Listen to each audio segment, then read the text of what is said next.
Hi, and welcome back to my channel. Nice to see you here again. I'm living in a tiny house on wheels. I'm living by myself with 8 sled dogs, and I really enjoy nature and the wilderness. Today, I want to share with you a regular morning in my tiny house life and all the routines which come along with it, with as well 8 sled dogs. So, yeah, welcome. I will have to deal with a necessity in the tiny house life, which is a bit challenging, particularly in wintertime when it's cold. It's not a daily routine, but it's 2 to 3 times a month I have to do it. To succeed with this, I need this and this. Curious about what's going on? All right, keep watching. But let's start in the early morning.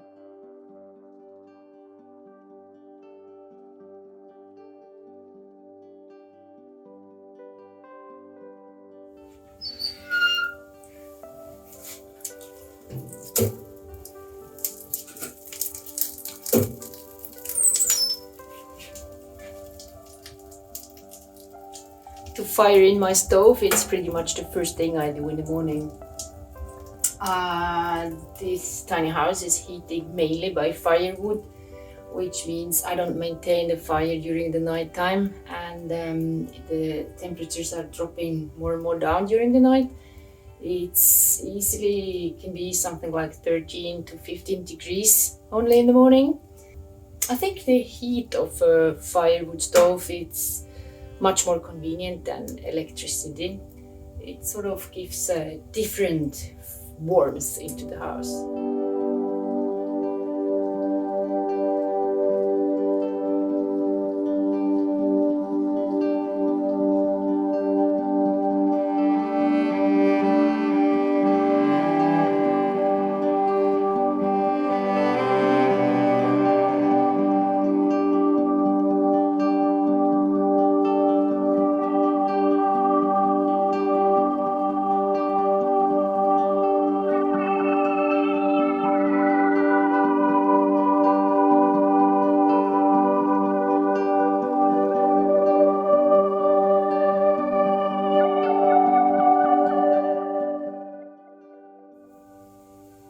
Usually the morning hours I work either for my course or from a company.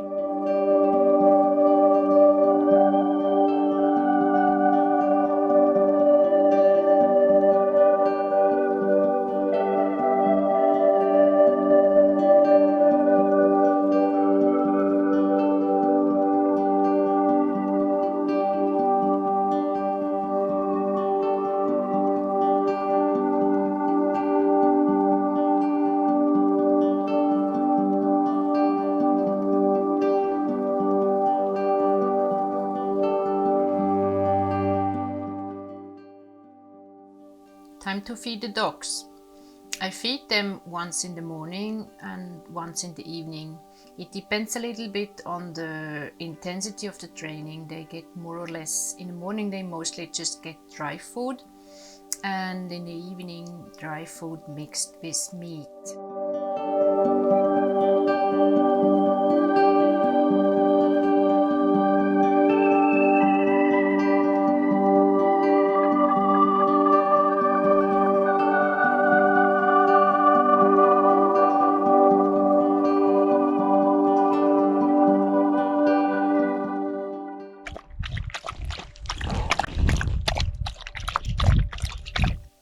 I love listening to the music of them eating. It's kind of a relaxing feeling, particularly in the evening. I can stand in the middle of the dooryard and just listen.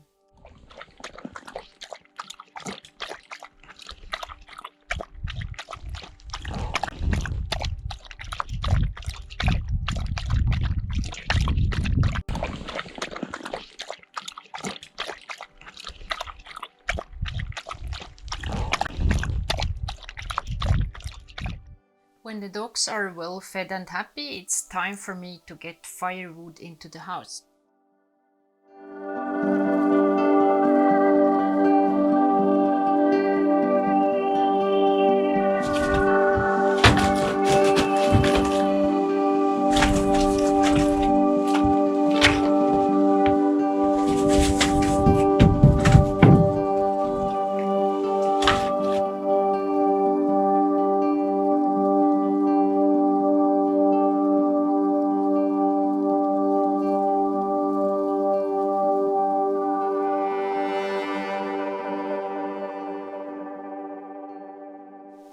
next project, secret project.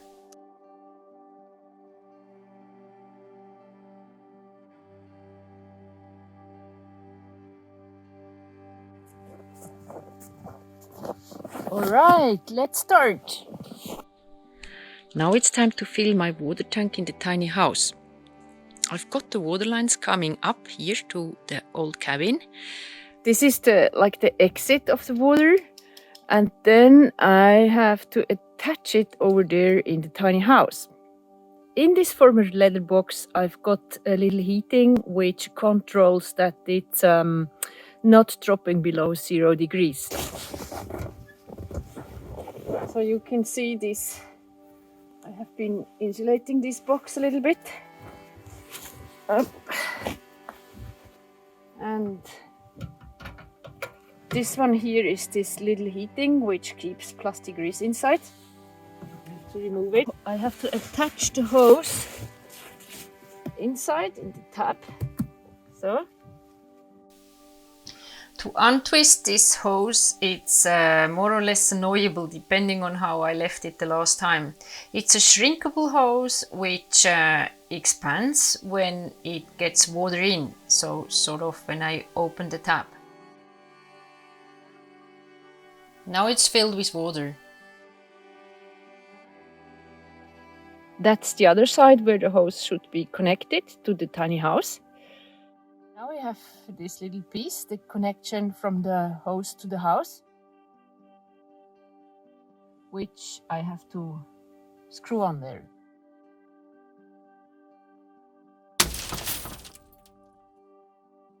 It's really important to not lose any time since the water is in the hose now and it really will freeze. No.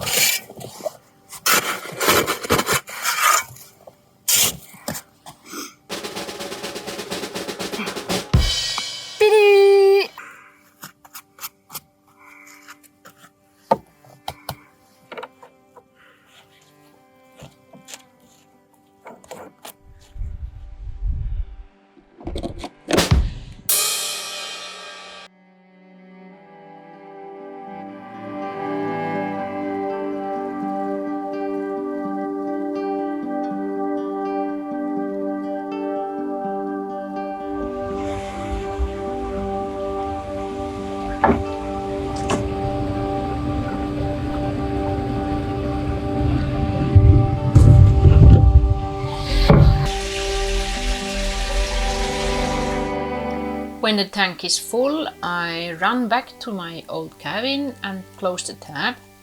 Detach the hose from the wall in the tiny house and empty the hose immediately from the remaining water. The difficulty with it is really that once the hose is filled with water, you have to be really efficient and fast, because in -degrees it freezes the water so quick when it's not running. That's why it's always very important to prepare it very careful and then just speed up. But speed up, not like this that you lose the connections like I did. But I was lucky once more. Yeah, thanks for sharing my morning. And if you liked my video, please give me a thumbs up, like we used to say in Sweden. Welcome back.